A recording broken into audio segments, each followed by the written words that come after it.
Hi my dear friends, wish you happy father's day. నేను చాలా రోజుల నుంచి మీతో ఒక విషయం చెప్పాలనుకుంటున్నాను. రీసెంట్గా నేను చూసినటువంటి మూవీ అనగనగా మూవీ నాకు చాలా బాగా నచ్చింది. ఒక ఫాదర్ యొక్క ట్రూ ఎమోషన్ని చాలా బాగా చూపించారు.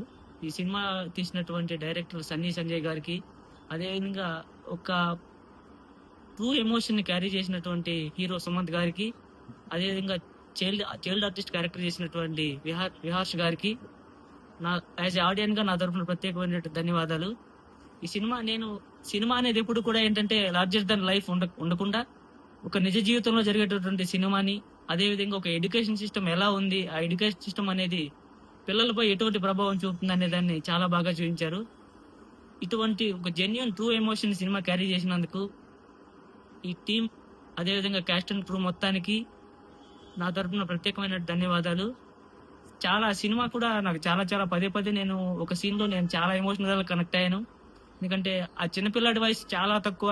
ఒక ఐసీయూలో ఉన్నటువంటి వాళ్ళ నాన్నని చూడటానికి ఆ పిల్లాడు పడేటువంటి తాపత్రయం ఏదైతే ఉందో, ఆ సీన్ లో నేనైతే లిటరల్ గా నేను ఏడ్ చేశాను. తన ఏజ్ కి ఆ ఐసీయూలో ఉన్నటువంటి తన ఫాదర్ ని చూడలేడు. అంత ఎత్తుకి ఎక్కి తన ఫాదర్ ని చూడాలనుకోవటం, ఆ సీన్ లో ఆ చైల్డ్ ఆర్టిస్ట్ గా చేసినట్టు విహార్స్ కూడా చాలా బాగా చేశారు. ఈ మధ్య వచ్చే సినిమా అన్ని కూడా ఏంటంటే ఎప్పుడు కూడా సినిమా అనేది ఒక ఎంటర్టైన్మెంట్ గా కాకుండా ఆ చూసిన సినిమా గురించి మనం మాట్లాడుకునేటువంటి సందర్భాలు చాలా తక్కువ. ఇన్ రీసెంట్ టైమ్స్ లో వచ్చినటువంటి సినిమా టూరిస్ట్ ఫ్యామిలీ అనే ఒక సినిమా, ఆ సినిమా కూడా చాలా బాగా నచ్చింది, చాలా బాగా ఉంది. మీకు ఎప్పుడైనా కూడా వీలైతే ఈ రెండు సినిమాలు ఖచ్చితంగా మస్ట్ అండ్ వాచ్ మూవీస్. అందరికీ మరొకసారి wish you happy father's day చెప్తూ సెలవు తీసుకుంటున్నాను. Thank you.